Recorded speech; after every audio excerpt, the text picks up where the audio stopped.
What exactly is an ITIN number, and do I even need to apply for one? I'll answer that question for you right after the intro.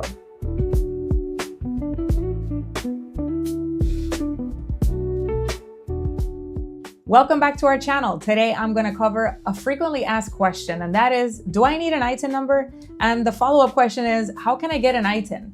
But first, what exactly is an ITIN anyways? An ITIN is an acronym, and it stands for Individual Taxpayer Identification Number.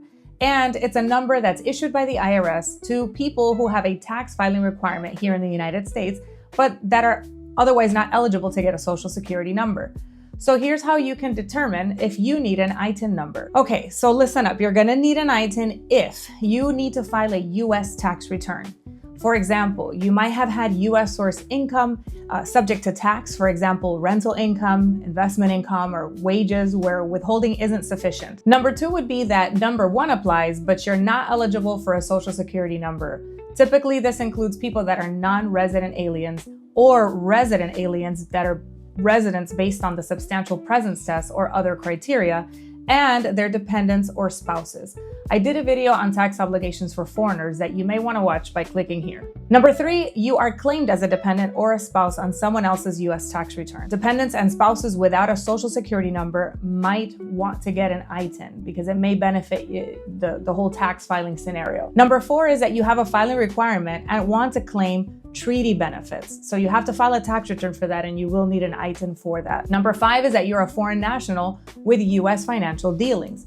An ITIN is oftentimes required, not always, but oftentimes, for foreign individuals who have income investments in the United States, such as bank accounts or investments that are subject to a tax. Number six, you are a member of a partnership or owner of a corporation that needs your ITIN for tax reporting. As a member or owner of a US company, there's going to be money that will eventually be earned by you and that you're going to have to claim on your tax return. And for that, again, you need an ITIN number. So when do you not need an ITIN number?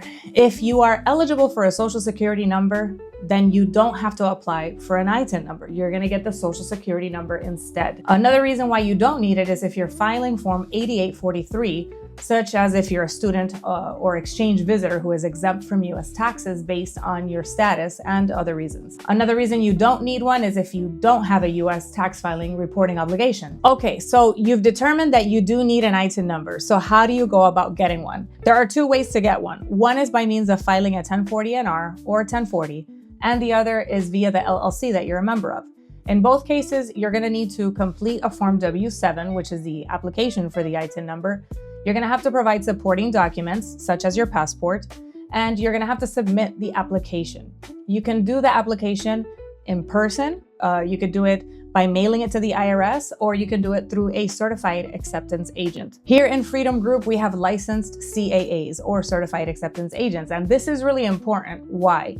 Because that passport you're going to need to provide will either need to be physically mailed to the IRS, where they will take their time to process the application and then hopefully mail it back to you in a few months, and hopefully it doesn't get lost in transit to you, or you can get the copy of it certified by a CAA and have that copy mailed in with the application. And that way you get to hold on to your passport. Of course, we can help you with this process, so if it sounds a little daunting, don't hesitate in giving us a call. As always, we give you a big thank you for watching until the end. Don't forget to like and share the video. It's a simple way that you can help us reach more and more folks needing this type of content. God bless you, and we'll see you in the next video.